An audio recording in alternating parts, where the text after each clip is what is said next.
Welcome to the Board Game Network. This is James. I'm going to be talking about Terraforming Mars. This is a 1 to 5 player game, and yes, it does play one player, and it puts you on a time limit. You are trying to terraform Mars by playing out 9 oceans to cover 9% of the planet. You're trying to get it up to 14% oxygen and 8 degrees Celsius, and you do that by playing cards. And everybody has their own corporation, which has their own abilities.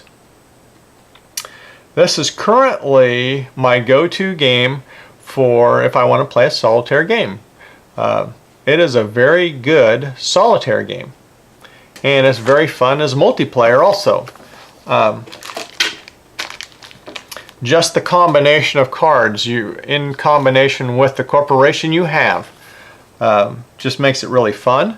I am going to ding it for some things, and one of those things is the component quality. This card that keeps track of your resources over here should have holes cut out of a thick piece of cardboard. So when you put your cube in there, it's not going to slide around, it's going to be in a cutout. Okay? The reason for that is you're picking these cubes up and you're putting them on there, and look at that, I just dropped them and it just moved 2 of my cubes. Now, hard to imagine that this went through play testing and nobody noticed that that happens. Or somebody bumps the table and that moves the cubes. This is a slick coating here. So it gets frustrating at some times when something like that happens. I do have to say that it's awesome. Look at the size of this card deck that they went through and developed. Not just like a 60 card deck that you, oh, I remember that card, oh, I remember that card, oh, I remember that card. And once you played it twice, you're sitting there playing it, and you play it and play it, and you play through a whole game, and you're not through the whole deck, and you're only seeing your cards anyway. So you go through a lot of cards, and you get 10 cards to start with to look at. So you have a big variety, of big flexibility on what you're going to do throughout the game. It's a very unique concept, and I do also another thing I'm going to ding them on is the rule book. There needs to be more explanation, better explanation of some of their things. You go along reading and you don't know, if you haven't read this before, you go along reading and you hit a term that has not been explained yet, and it'll be explained in 3 or 4 paragraphs, or maybe 3 or 4 pages, or maybe at the end of the book. And so it's frustrating because you don't know what they're talking about. Needs to be some examples in here. And one of the things that confuses me is that the regular game, there's a basic game where you play the beginner corporations, and then once you understand the game, you're supposed to play the regular game, and the regular game is in the back as a game variant. Why would the regular game be a variant? That doesn't make any sense to me. And one of the things I played wrong when I played it was I was giving everybody 1 of each resource, and that's for the beginner corporation gets 1 of each, but the regular game you start with 0 of each. And the sentence back here at the back of the book says players start with no extra production of resources. I guess no extra production is supposed to mean 0 of each, but I didn't understand that.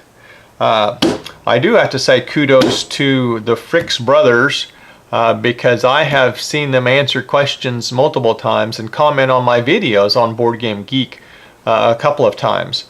So they are out there checking and answering questions, so great job to those guys.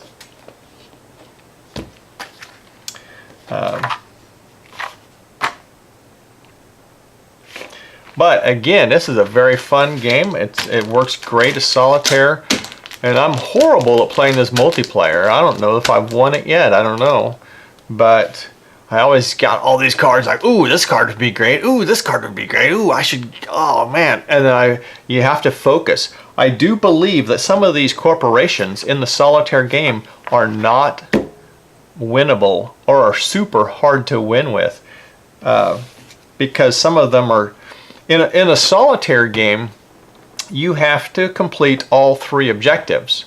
Whereas in a multiplayer, you can focus on an objective or a couple of objectives or work on victory points and let somebody else complete other objectives. But some of these corporations are not flexible enough to do all 3 objectives. They focus on one objective or something. Or like the one that, the Credit Corps subtracts 4, the cost 4 from any card that costs 20 or more. 20 or more is pretty expensive, and you don't get that many 20 or more cards. So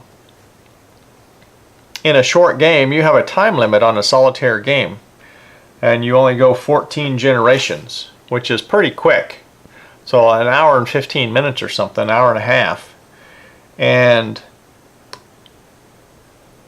some of these corporations affect a large variety of the cards, which is good. Some of them affect a small percentage of the cards, like the Jovian one that affects Jovian cards. There's not a, I haven't gone through and counted the percentage of Jovian cards, but you might play the whole game and get 2 Jovian cards or something. Well, the corporation is not flexible enough in the solitaire game, is my feeling, to play that kind of corporation and win. So that is Terraforming Mars. I highly recommend it. I looked at Amazon just right before Christmas, and this was selling for above retail price on Amazon.com. If you see this in your local board game store, buy it before it goes up in price. It's my advice to you. Make sure you tune into all of our videos here at the Board Game Network and find out how to play games like Terraforming Mars.